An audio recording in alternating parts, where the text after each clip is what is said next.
Hello, everyone. Welcome to another episode of New Ideal. This is the video and podcast series of New Ideal, the journal of the Ayn Rand Institute.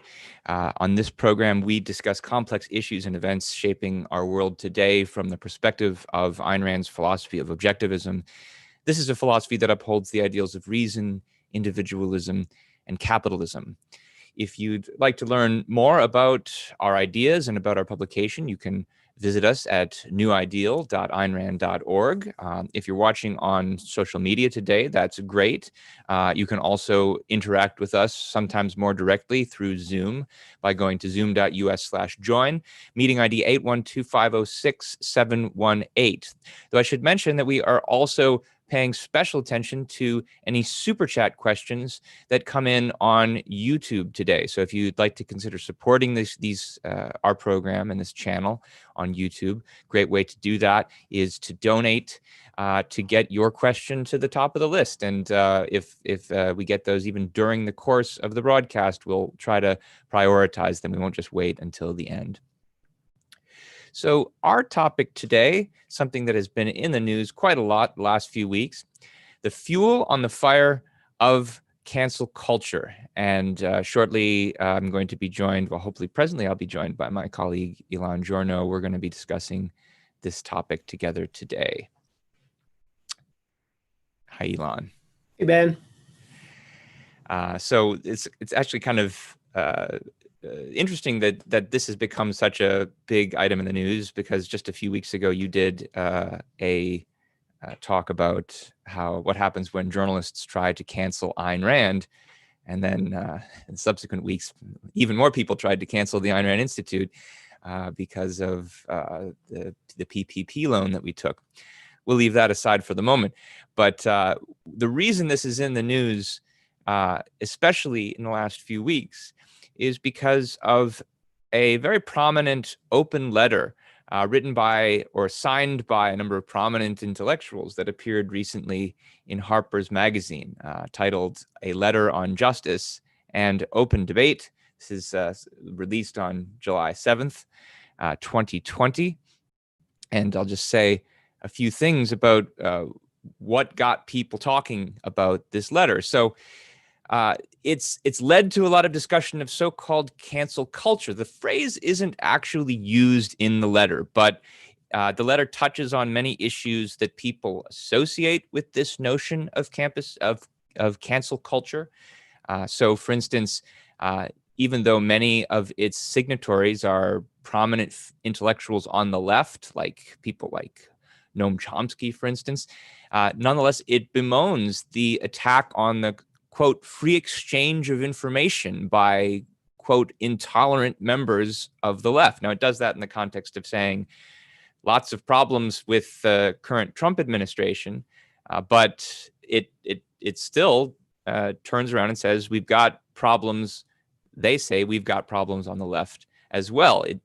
It tries to uphold the value, this is, quote, the value of robust and even caustic counterspeech from all quarters against, quote, severe retribution in response to perceived transgressions of speech and thought, unquote. And it alludes to a number of examples where this so-called cancel culture seems to have been at work in recent controversies of the day. So it alludes, for instance, to the recent departure of the New York Times editor James Bennett, because he allowed an op-ed to be published by Senator Tom Cotton that made claims about the presence of the military on the streets that people found controversial. It also refers to oustings of various journalists, professors, and researchers for their controversial stances. And it claims that, quote, and I'm quoting directly, the restriction of debate, whether by a repressive government or an intolerant society, invariably hurts those who lack power and makes everyone less capable of democratic participation. And I should just also mention that in the wake of the release of this letter, there's been even more controversy with certain of its signatories. So, for instance, Barry Weiss, who was a New York Times columnist, resigned. with a noteworthy, controversial open letter of her own, basically alluding to some of the same kinds of issues at the New York Times and her experience there. Andrew Sullivan, who was not one of the signatories, nonetheless also made the news by resigning from his position at New York Magazine, again for similar reasons having to do with the intellectual climate at the magazine.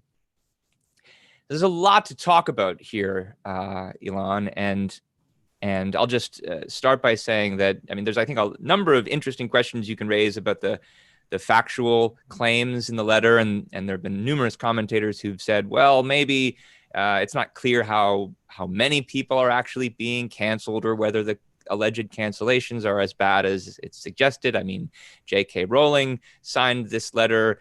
She still has all her book deals. There are people who criticize her, but what's the impact, they'll ask.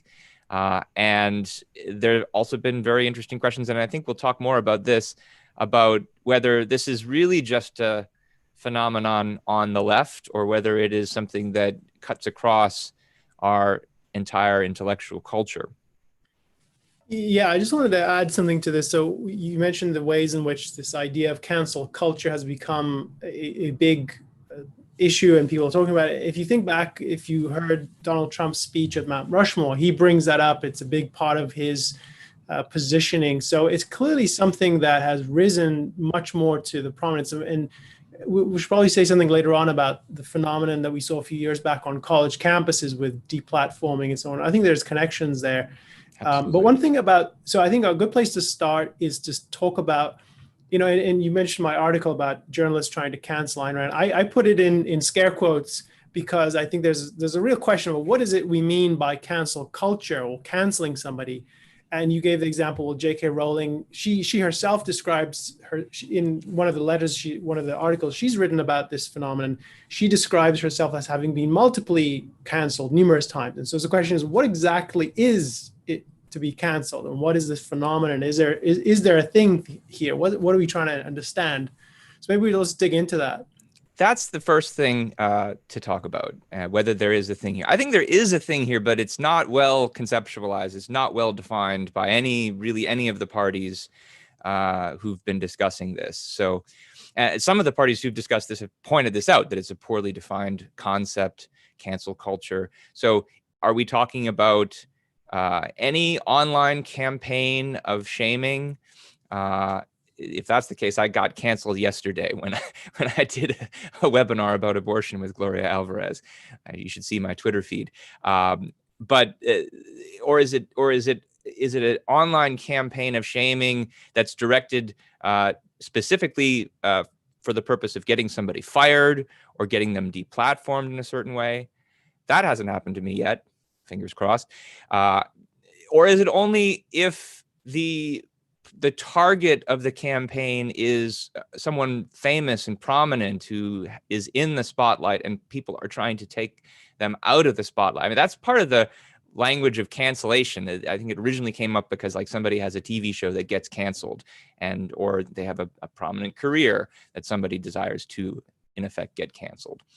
But then that makes you wonder, well, if it's any target, if it's any campaign of shaming a prominent person, is it always a bad thing to do that? I mean, what about the campaign to, quote unquote, cancel Harvey Weinstein for likely engaging in various forms of sexual assault? Is that such a bad thing? And we'll talk more about the evaluation that this concept tries to engage in shortly.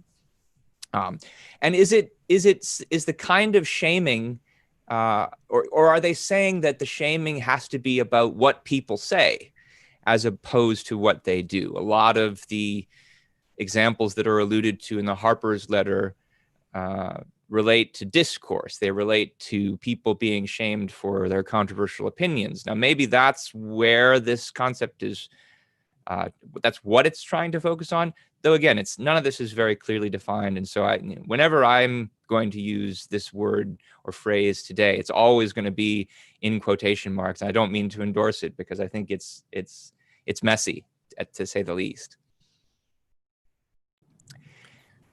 So, I mean, maybe it's worth saying, when I think about these sorts of issues, maybe it's worth parsing out. Are you, is it right? Is it ever appropriate or just to point out someone's flaws and errors and bad ideas and evil ideas and expose them to public shame and ridicule? And my answer to that is yes. I think it's not only appropriate if it's deserved, but it's necessary. I think it's an important part of what a healthy society involves. And it's interesting. I think, I don't really want to get into the Harvey Weinstein example, but since you mentioned it, part of what came out in the investigations is that so many people knew there were jokes about it, and it was just this sort of accepted phenomenon. How much better would it have been if people had said publicly, look, you cannot behave like this, leaving aside which legal lines he's crossed, and I think he did cross many lines, there should have just been more openness. Like, this is wrong. You can't do this. And people with courage to say that. And it didn't happen. And there's a kind of interesting question, which I don't know how you would establish the answer to, but a kind of protectiveness around him because of who he was and the kind of influence he had. And it's a kind of conformity. You don't want to be the one to stick your neck out against him. And I think that, so there's a real place and a need for public criticism and humiliation, not humiliation necessarily in every case, but if that's what people experience, but it just exposing people's wrongdoings, I think is definitely has a place. But is that what's happening now? I mean, that's a real question. Yeah, so that gets us to not only the question of how to define the general phenomenon, but in particular, how to evaluate it. And here, I think it's very important that the examples that are often given of the cancel culture that's supposed to be bad they're still very different from each other. So on the one hand, we have things that are real and genuine abridgments of actual free speech.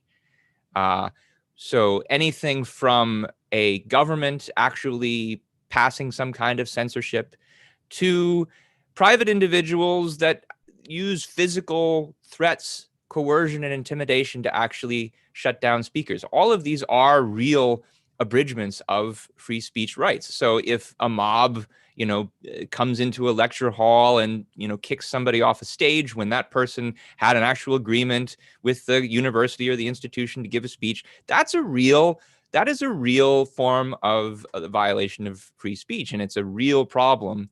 And absolutely deserves condemnation, regardless of the content of the person's speech. And, so I understand, for instance, why somebody like Salman Rushdie put his name on this letter. He's somebody who was targeted by a government and by terrorists because of his novels. But then that is packaged together with a whole bunch of other things that are very different. The actions of Twitter mobs are not literally mobbing. There are people who comment on your thread and they say things that you don't like, but they're not breaking any rules. They're not violating anybody's rights in doing it. They're trying to shame you, perhaps. They're trying to encourage other people to dissociate with you. They're trying to persuade, let's say, your employer to fire you, or they're trying to persuade the TV network to cancel your show. But this is a form of persuasion. This is not a form of coercion. So this isn't a violation of anybody's free speech. And there are things in that Harper's letter which make it sound like the authors think they're the same thing, that anytime you criticize someone's speech or anytime you try to get them deplatformed by persuading somebody not to pay them money, that's some kind of free speech violation. That's a big mistake. It's something that it's a mistake that we've talked about a lot at the Ayn Rand Institute, especially when we've been talking about allegations of censorship on social media. We've done previous webinars about this. Yaron Brook recently did one of his shows about cancel culture, doing a very good job, I thought, breaking apart these two issues, talking about they're not the same. And then, in addition to that, when you focus on the campaigns to shame or dissociate or to deplatform someone, that's a mixed bag as well. There's some campaigns to deplatform people, which are pretty shameful and pretty irrational and pretty unjust. And then there's others that I think are totally appropriate, like you alluded to a moment ago, Elon, talking about, wouldn't it have been better if Harvey Weinstein had been publicly shamed earlier? And you can give a number of other examples of this kind of thing, and you can give examples from across the political spectrum where regardless of your political affiliation, you're going to realize there was some kind of shaming or some kind of association necessary. So, for instance, what if a university decides that they don't want to let David Duke speak? David Duke, who's, I think, your center of the page, uncontroversial example of a white supremacist / racist.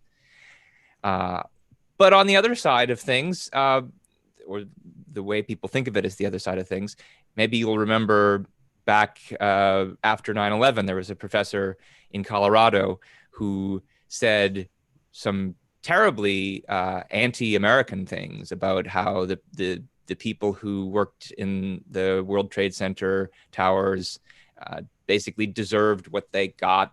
They were little Eichmanns who were doing the deeds of oppressive capitalism. And so there was a campaign to get Ward Churchill fired.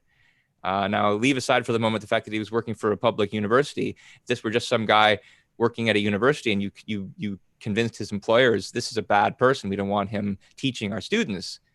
There were a lot of conservatives who got on board with the idea of firing Ward Churchill. That sounds like public shaming campaign aimed at deplatforming somebody from, in this case, his teaching position. Is that a bad thing? I mean, I think probably it would have been a good thing, all things being equal. We talked about social media platforms already. I mean, I don't think it's a great idea that someone like Alex Jones has a platform. He spreads a lot of misinformation. But if you find that example too controversial, let's go back in time a little bit to the 1950s, 1940s, when there was a campaign by people who think of themselves as conservatives to deprive communists in Hollywood of a living. And now this opens up an interesting can of worms, because a lot of people think that there was something unjust and oppressive and involving censorship about that. But it's something the Institute has spent some time in the past commenting on, is that if all you're doing is saying, I'm a Hollywood movie studio and I don't believe in communism, and people have just told me that this screenwriter that I've employed is injecting communist propaganda into the movie scripts, then I don't want to hire him. And if people organize to, make sure that somebody can't get a job in Hollywood from that, you might disagree with their position if you're a communist, but if the Hollywood studio isn't a communist, don't they have the right? And isn't it good for them, in fact, to make sure someone like that doesn't work for them? If in fact Hollywood, if Hollywood at this time is anti-communist, and if communism is evil. So there's a lot there, which you can come up with a lot of examples of public shaming campaigns aimed even at deplatforming someone or at removing them from their position, which seem like perfectly just things. And just because it is about what these people are saying, because it's not the case that ideas are just hot air. It's not the case that they're inert in the world. When people speak, other people listen, and other people act on those ideas. And if the ideas are evil, the people who listen will do evil things with them. Now, that's even though they don't have to. Like, nobody has to listen to the evil ideas of communism. Nobody has to act on the ideas that they hear. But being able to act on them certainly requires having heard of them somewhere. And if you're the person with the platform and you want to remove that necessary condition, it's your right to do it if you don't want to put these evil ideas out there in the world. I just want to jump in with a couple of questions. One from our super chat. Thank you for that. And both from the super chat, but I just let me add to them. So one question is about this idea of a Twitter mob, which we both use that expression.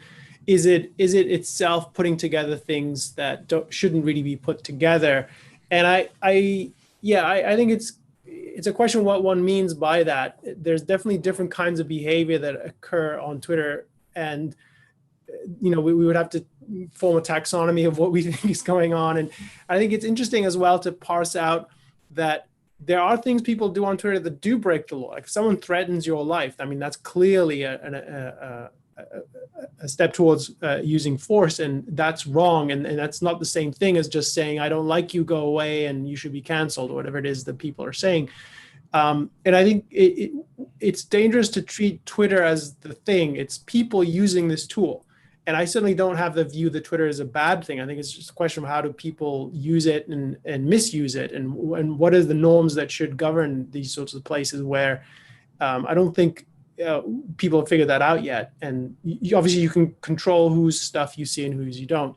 Then the other quick question, I wanted to get your perspective here, because I think it ties in, Ben, with what you were saying about, that you gave the examples of the movie studio and the university bringing a speaker. And so the question that was put in the super chat is, so there are people who are evil and there are people who are mistaken, and then there are people that you might disagree with, and they get treated as if they're evil. So who gets to decide? How do you sort that out? And what's your take on that? Well, we each get to decide, I think, is the answer. And I mean, I was actually going to mention later that you gave a webinar some months ago on should you judge other people, talking about an article that Ayn Rand wrote on this very subject, who's the final authority in ethics? And, her answer to this question is, there, in a way, it's a mistake to talk about there being a final authority, but if you have to, the authority is reality, but you are still the one who has to look at reality. You have to look at the facts for yourself and decide on the basis of those facts if somebody's evil and if they deserve judgment. And one of the things that we're about to talk about is that the responsibility of judgment is a weighty one and not one that everybody exercises properly. So yes, each of us has to look at the facts in order to judge if we want to be rational and responsible in the way we do it. Not everybody does.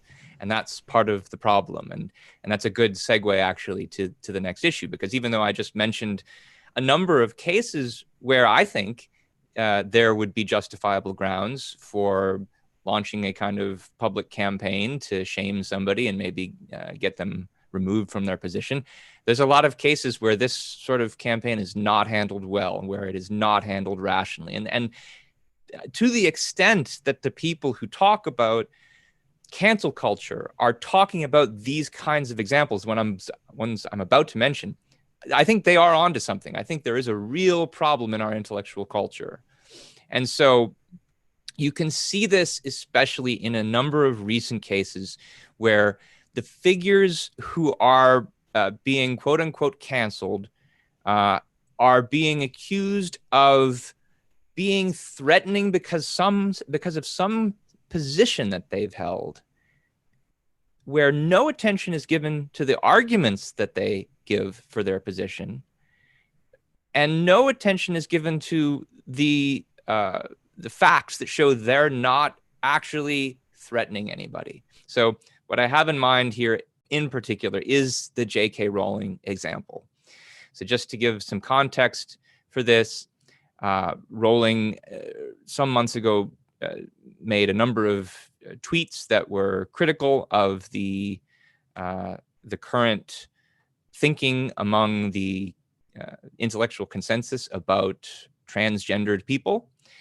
And then she followed up with a lengthy letter that she wrote defending her position.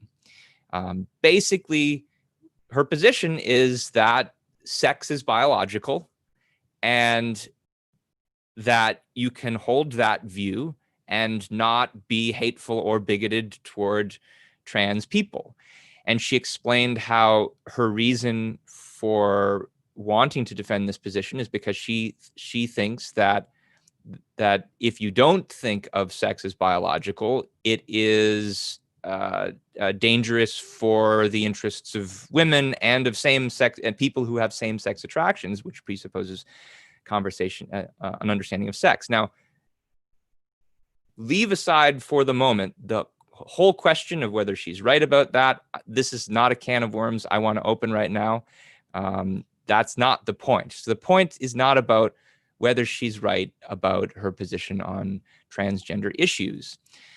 What's interesting is that in spite of the lengthy letter she wrote, and in spite of the arguments that she gave for her position, the cancel culture opened up in a big way for her, and she was shamed relentlessly and castigated by including by her fans, people who said that the things that she wrote in this letter were profoundly hurtful and exclusionary and transphobic, and they said she was a bigot who wanted to attack trans people. But it's very difficult to get any of that from the actual letter that she wrote. And I think this is just the latest example in a similar culture of public shaming and accusations that's previously was called call-out culture. You saw this a lot, written about a lot on college campuses. For instance, if you read that book by Jonathan Haidt and Greg Lukianoff, The Coddling of the American Mind, they talk about call-out culture, and they give examples, for instance, of Professor John McWhorter, who's a Democrat, who is a linguist by his training, but on occasion he writes about race issues, and it happens to be Black himself, but he was called a white supremacist because he simply raised critical questions about whether or not it was true that everybody who voted for Trump is a racist. And he gave arguments for his conclusion, based on his experience of meeting people who voted for Trump, but people called McWhorter a white supremacist. So my observation about these two examples, and there's many other examples we could talk about, is that whatever you think about the merits of the position that McWhorter or Rawling is arguing for, the idea that they are bigoted or hateful or threatening to the trans people or the racial minorities who are claiming victimhood is an idea that is simply without any merit. There are no arguments that the critics of these people give for why simply making the statements that Rawling or McWhorter made was somehow threatening to anyone. That's just kind of taken for granted. At most, what these positions do is they threaten to refute the contrary positions that are held by certain people. So there's obviously there's disagreement there. And if you're afraid of someone who disagrees with you, then that threatens your positions, but it doesn't threaten your safety or anything like that. And no attempt is made to engage with the other facts, with the facts that are presented in their arguments.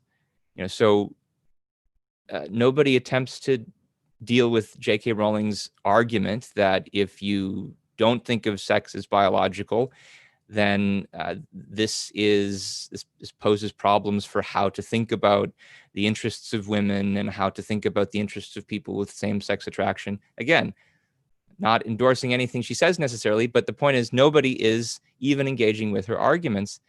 And they're not engaging with the fact that it's really hard to see how people like Rowling or McWhorter are in any other way threatening to the safety of the minorities that they're alleged of being threatening to, especially when these are both people, broadly speaking, themselves, who've in other cases taken lots of positions against racism, against bigotry.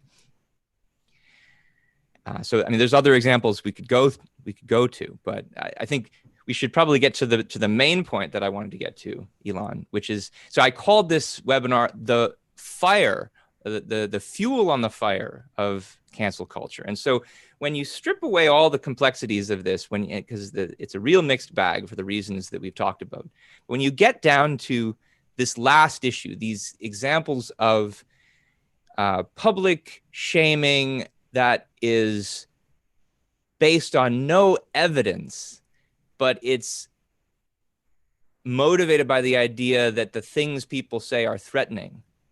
What I think you have is a really good example of a particular style of injustice and a particular style of thinking that Ayn Rand called the argument from intimidation. And I'm just going to go ahead and share a quotation here.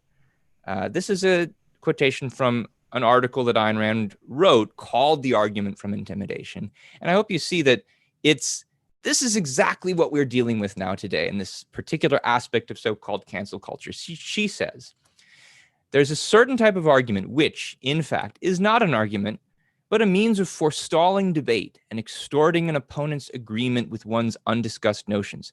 It's a method of bypassing logic by means of psychological pressure. It consists of threatening to impeach an opponent's character by means of his argument, thus impeaching the argument without debate. Example, only the immoral can fail to see that candidate X's is false. The falsehood of his argument is asserted arbitrarily and offered as proof of his immorality.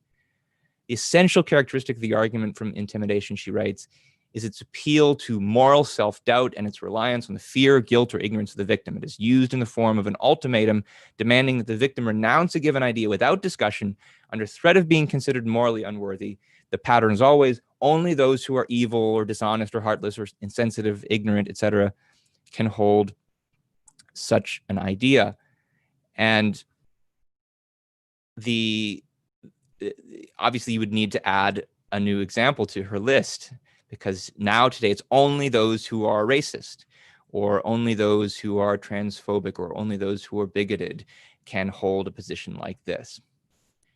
And it's interesting. This is not simply a kind of run-of-the-mill injustice where the allegation is made without evidence or with only scant, sloppy attention to the evidence.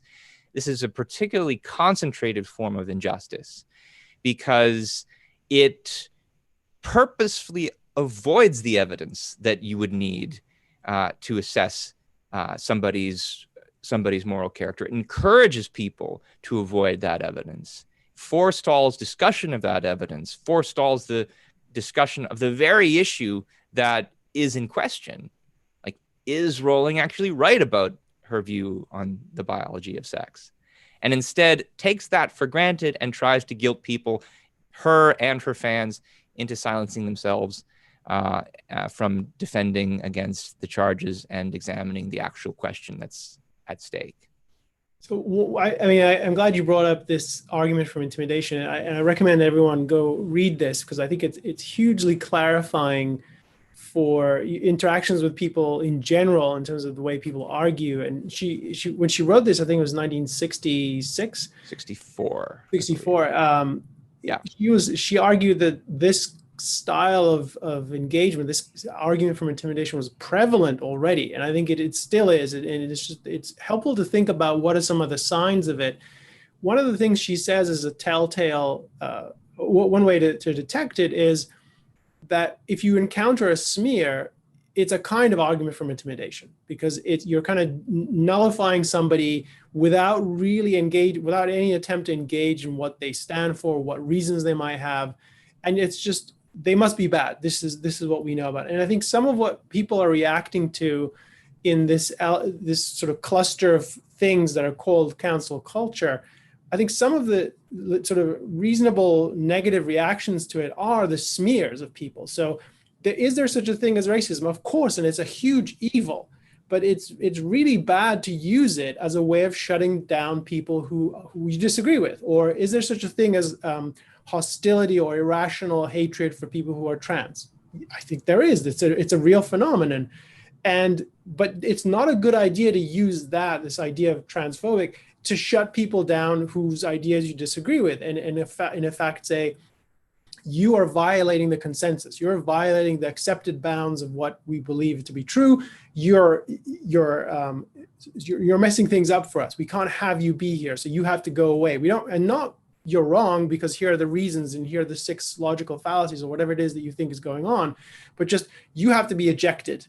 There's no room for you here, and we're not even going to spend a moment longer than just to smear you to kind of kick you out. And the part of the danger is that the more this happens, the more it becomes normalized, and that's sort of really destructive to sort of intellectual life. Ben, we've got a couple of questions. Do you want to take them now? Sure. Or okay? So one question is about. So let me just read it for you. There's an argument that no ideas should be disallowed. That bad ideas should be countered with good ideas, argued well. Question mark is valid? Question mark. So I guess that goes back to a little bit earlier in the conversation about who gets to decide, or what does it mean for things? What do you do with bad ideas? Yeah, I think it depends on what you mean by there are no ideas that shouldn't be heard or argued with. There's lots of situations where I can think of examples of ideas that you shouldn't engage with in a kind of public conversation. So, for instance, and this came up in Yaron's podcast recently, he talked about how he does not do debates with communists. He does debates with democratic socialists, so-called, but people who, were apologists for or supporters of the totalitarian communist regimes of the 20th century are, in effect, people who have blood on their hands, and you shouldn't sanction them. You shouldn't consider it within your dignity to have a conversation with people like this. There are some kinds of questions that you should not regard as debatable. Now, in your own mind, you should understand what's wrong with communism, and you might want to, read some Marx to understand why it's, what you really think of it. But it's one thing to think about the ideas for yourself. It's another thing to engage in a public conversation with advocates of certain ideas, because ideas are not, again, they're not neutral, inert things. They have consequences in the world, and there are such things as evil ideas. Just to add one quick thing about that, one of my concerns about this issue of cancel culture and the way it packages things that are dissimilar, essentially not really belonging together, is that this issue that you're raising about who are you going to engage with and on what terms and why, and what does it mean to sanction, and what does it look like? What are the consequences of sanctioning ideas that are evil, and what does it look like to sanction good ideas? That's a real issue, and it needs to be more prominent. People need to think about it more. And I think the concern, one of the negative consequences of this phenomenon we're living through, is that's going to get tarnished in a way because of all the bad examples of people who are unjustly pushed to the margins or silenced or intimidated just through social pressure. When there is if you're a podcast, if you have a podcast and you decide which guests you want to have, it should be a real question. You can't just have anybody, because if you have them on, one of the signatories is Noam Chomsky. I would not have him on this podcast. I would not have him on a stage. And that's because of his views. And I think he has really evil views in politics. And he's defended evil organizations and movements like the Khmer Rouge, and he's an apologist for genocide. So there's no place for him on any kind of, in my view, on any podcast I would be in and or any event I would do it. And I wouldn't, and I think I wouldn't want to be in the company of Noam Chomsky on an intellectual statement either, which I think is a real problem. But you should also think about, well, who would you want to be on your side, and who do you think needs support and defense and positive endorsement? And I think that all of that is a live issue. It's always an issue in an intellectual world, and in the world in general, and in everyone's life. And it's just getting clouded because the more people kind of react negatively to the bad examples of what we're describing, the more that's going to become tarnished. Yeah, and on that, it's interesting to note that some of the critics of so-called cancel culture have started calling it a new form of McCarthyism. And that's interesting because Ayn Rand herself commented on the use of the word McCarthyism. She regarded it as what she called an anti-concept, which is a rationally indefensible, unnecessary term, which has the effect of eliminating from discussion crucial, important, and rational concept. And the problem that she had with McCarthyism was just like with what we're talking about now. It has the effect of grouping together two very different things. One is the sort of dishonest, baseless accusations, sometimes involving even intrusion of government, that Senator Joseph McCarthy was known for, on the one hand, but on the other hand, being anti-communist. And these are very different things. You can be anti-communist and not engage in the character assassinations that people that like McCarthy did. And her concern was that when you start calling anybody who's anti-communist a McCarthyist, you have the effect, this has the effect of associating anyone who's anti-communist with these unjust accusations. And so that means conversation of the ideas of communism, being able to explain why communism's evil, is suddenly taken off the stage. I think it'd be useful to just dig in a little bit more about this argument from intimidation. Just say, I think it was worth unpacking what it is she thinks makes it work on people. And it's not, I don't think of it as a logical fallacy in the sense that, like a circular argument, or where there's some element of a skill in logic that people lack. I mean, I think it's partly that, but it's not primarily that. It's more, I mean, one of her insights is it's a psychological phenomenon that is really salient in why it works. So maybe we should say a bit about that, because I think that's part of what's going on in what we're seeing in some of these cases that are grouped under the heading of cancel culture. There's psychology on both ends. There's the psychology of the people who are using the argument, and there's the psychology of the people who are the targets of it. And the first thing to say, I think, is about the people who are the targets, because as the way she puts it is that it appeals to fear, guilt, or ignorance of the victim to get them to renounce an idea without discussion. And there the idea is, well, you don't want to be a racist. So if you're somebody like J.K. Rowling, you don't want to be accused of bigotry. If you're a good person, you don't want to be associated with bad ideas. You don't want to be accused of immoral practices. And so it's a way of, I mean, it's an example of what Ayn Rand called white blackmail in Atlas Shrugged, where it targets specifically the better people because they have a concern with their moral character. And as a result, they might go to extra lengths to make sure that their character is not assassinated. But if they're too fearful and not morally certain enough about their own character, they might fall for it, rather than, say, defending themselves and saying, no, I'm actually doing the right thing. You're making an unjust accusation. So one of the things that Ayn Rand thought was that you need to have moral certainty if you're going to defend yourself against this kind of argument. And a lot of people don't, because a lot of people don't have the understanding of the morality of their position or the rationality of their position, and often because they lack a rational philosophic framework. Then there's the matter of the psychology of the people who use the argument. And that's what's, I think, especially interesting, because part of what she emphasizes is that it comes from a fear of disagreement. It comes from the people who use the argument are people who, what she calls, engage in social metaphysics. They think that other people are, the consciousness of other people is more important than their own and more important than reality. It's the other people's views determine reality. And so if another person disagrees with you, you find this as a real challenge to your self-esteem.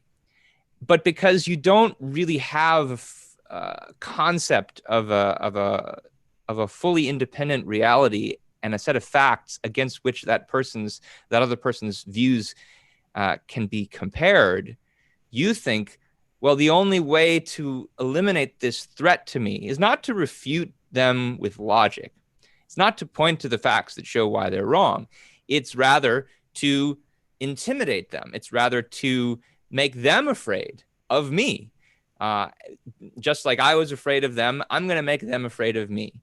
And then you hope that by intimidating them into a kind of blind agreement, that then is supposed to help you pretend that you know what you're talking about, that you're right, when in fact, when it doesn't. It's a really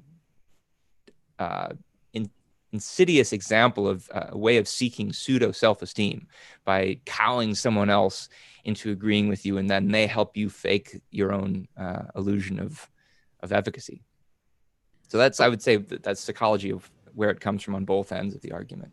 Yeah, and I think one of the things you can observe in a number of these cases is that in the background there is, we all know what's right, and you're not conforming to it. Like if this were translated into simple English, because you're not conforming to what we all know is right, you have to be kicked out. And you're going to be kicked out in not in a reasonable way because you've come up with a wrong view for reasons that they don't agree with. It's you're not conforming.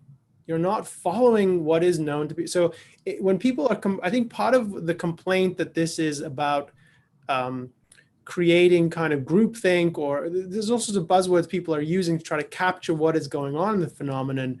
I think conformity is a better way to capture it. And I think it comes from, this ties in with your point about this sort of psychology of the people engaged in this, which is they presumably get some sort of boost from being conformists in this sense, and they are enforcing it on others, and sort of they become, so it feeds conformity and then it's enforced conformities. And I think that's part of the what makes this anti-intellectual in a very deep way. So it's clearly not about what arguments people are making, though in some cases it's different. And it's making people either blindly obedient to whatever the consensus or right-thinking way of approaching this is, or they're out. And it's not an accident that people are complaining this is religious. I mean, this is exactly what it means. You're a heretic. Not, oh yeah, we have a disagreement about how to solve this and let's look at the fact. There are no facts when you're following authority. And here the authority is the group, the sort of collective conformity.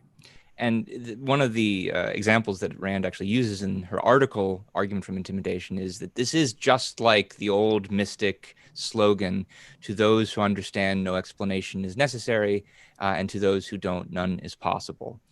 And that's one of the things that I find the most worrying about this trend, that it resembles this kind of medieval mysticism, but that you also now see it not just on the left, but throughout our intellectual culture. So it's not just in campaigns against noteworthy celebrities. You also see it on college campuses whenever some controversial speaker or professor is trying to give a talk and the critics of the professor think they need a safe space.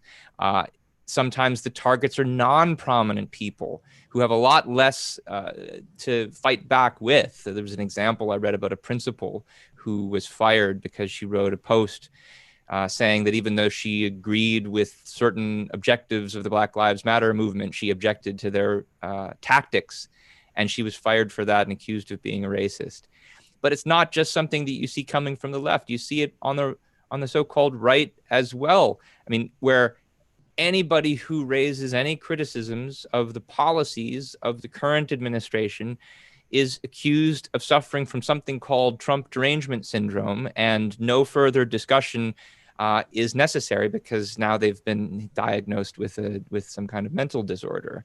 This is a severely anti-intellectual trend, and one that has a special ability to intensify the tribalism in our culture that's already becoming endemic, because it encourages people to think of those they disagree with as just in a prepackaged way falling into a group of evil people who's out to get them. And it permits no third alternative, no way of thinking, well, maybe they disagree with me, but they're not threatening me. Maybe they disagree with me, but they're not immoral. And I made the point at the beginning that you have to unpackage the shaming campaigns from attacks on free speech. They are very different, but the psychology that we've just been talking about, the kind of conformist psychology that fuels the argument from intimidation, is, I think, nonetheless the psychology that eventually does lead to censorship. So if you want to talk about a culture of free speech as opposed to a culture of censorship, if you're the kind of person who's so afraid of disagreement that you just want to intimidate other people into blind agreement, I mean, once people like that get political power, they do actually engage in censorship. And I think you see some of that in politicians on both sides of the aisle today. So this is why I think, even though this cancel culture phrase is poorly defined and packages together a lot of different things, the people who are worried about it, they do, I think, have their finger on something. There's a real problem out there in our intellectual culture, and we need to think much more carefully about how we engage in arguments with certain people if we want to try to fight against this. So should I start to wrap up with some takeaways? Yeah, I mean, I just want to add one thing to your comment, and Sure. I think it bears real emphasis that the tools of ostracizing people, of publicly denouncing them, of sort of exposing them to shame in all sorts of ways for actual wrongdoing or for irrationality or for evil ideas, those are important tools. So one of the things that's essential in the fight, you mentioned racism earlier, one of the most important things that's necessary to combat racism is to ostracize people and to marginalize them because of their racist ideas. And that's been true. I don't think it's been used enough. And I think being confident in pointing that out and having arguments to show and evidence that someone is racist and then pushing them out and marginalizing them, I think that's an essential thing. So cancel culture is bringing together all kinds of things that have good uses in the right context and that they shouldn't be abandoned. So for people reacting to this negatively, to Ben's point about unpacking this is really important, because it's important to decide whom you should sanction and whom you should not, and whom you don't want to be associated with, and you walk away from them or disassociate with them publicly. So all of those are essential for having kind of moral clarity in your life, and they're all the more important in intellectual debates and issues. So just think more about the elements in this phenomenon and what it is that people are doing, and then evaluate them specifically. Don't just say, oh, cancel culture is bad. Well, what is exactly this phenomenon? I think we started with that, and it's really important to underscore this idea that it's not a unified thing, and it takes work to figure out what elements of it you're evaluating and how to evaluate them. Yeah, so the way I would summarize what I've been arguing for, at least, and the first is what you were just saying. One, cancel culture is not a clearly defined uniform category. It's a mix of things that are not all bad. But, and this is a really big but, a significant number of the recent things filed under cancel culture, alleged cancellations, they are empowered by a really dangerous style of thinking. This argument from intimidation that comes from a kind of conformist, tribalist psychology. If people want to learn more about this, first place to go is Ayn Rand's essay, The Argument from Intimidation, which is reprinted in her book, The Virtue of Selfishness. But you can also go to the Ayn Rand lexicon, which is online at ARI's site, and there's a lengthy entry with lengthy passages taken from that article. So just go to the lexicon, look up Argument from Intimidation. I would also mention there's a few YouTube webinars that we've done recently that bear on some of the issues that we talked about today. You find these on ARI's YouTube channel. I did a webinar called What's Wrong with Virtue Signaling, which is almost the flip side of what we've been talking about today. People who are said to virtue signal rather than it's a way of criticizing people for praising themselves rather than for criticizing others, which involves a similar package deal. I talk about that there. And we already referenced a talk you gave, a webinar you gave, Ilan, some weeks ago about why it is important to judge other people, especially drawing on Ayn Rand's essay, Who's the Final Authority in Ethics. We have a few minutes left. Should we take a few more questions? Yeah, so one question I think is really gets at something fundamental is in Zoom, we're getting this question: is altruism at the core of a lack of moral certainty? Yes. Uh, it's definitely a big part of it, and es- on several levels, I think. So one issue is that the kinds of things that people are often attacked for are uh,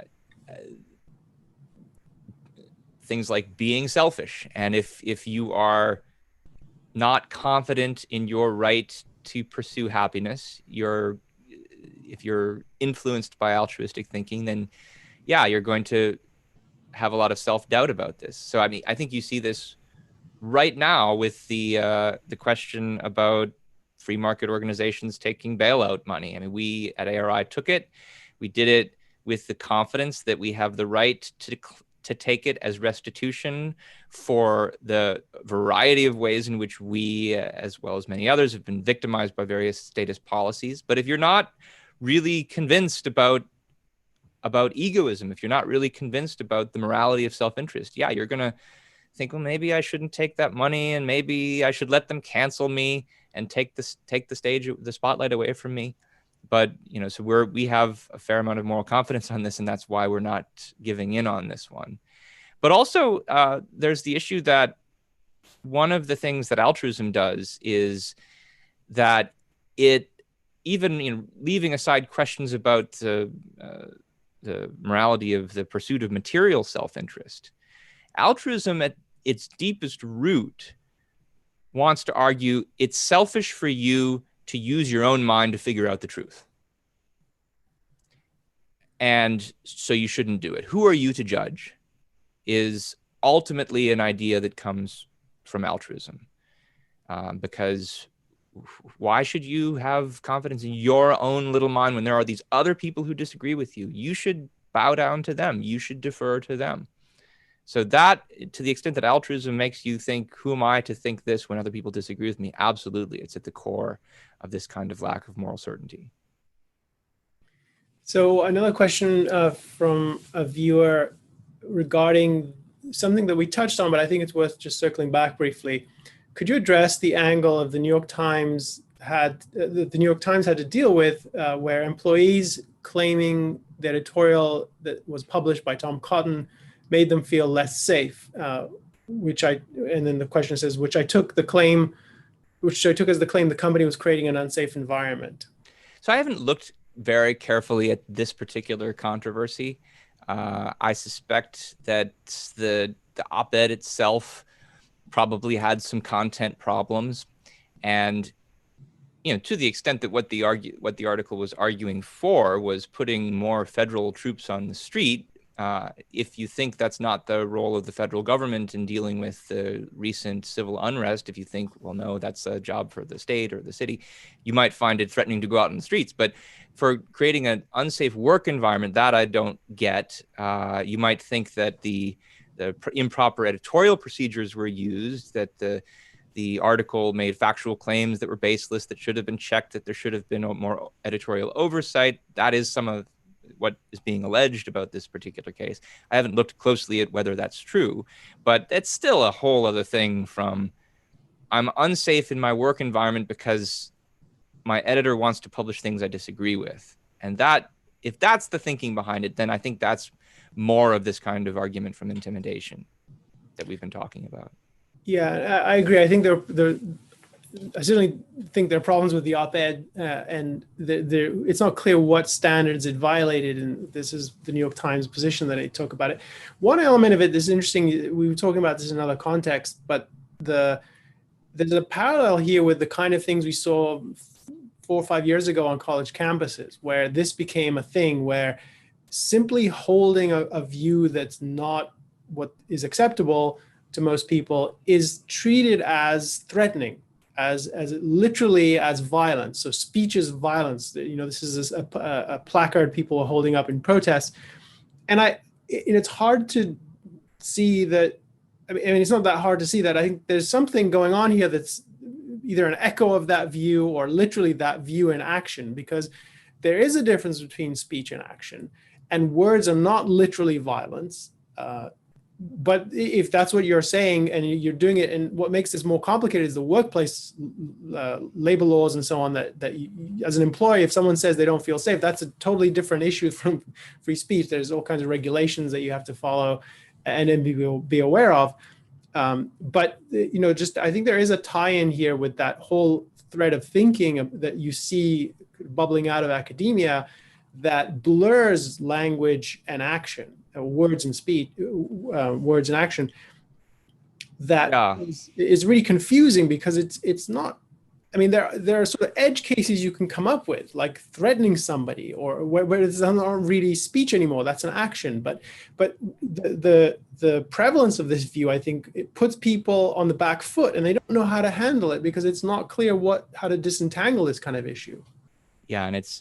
I mean, you can make the point, just the purely philosophical point, that there's a difference between speech and action, and that's what's mistaken about these kinds of claims. But it's also, I think, now interesting to think about the psychology of it, again, on both ends.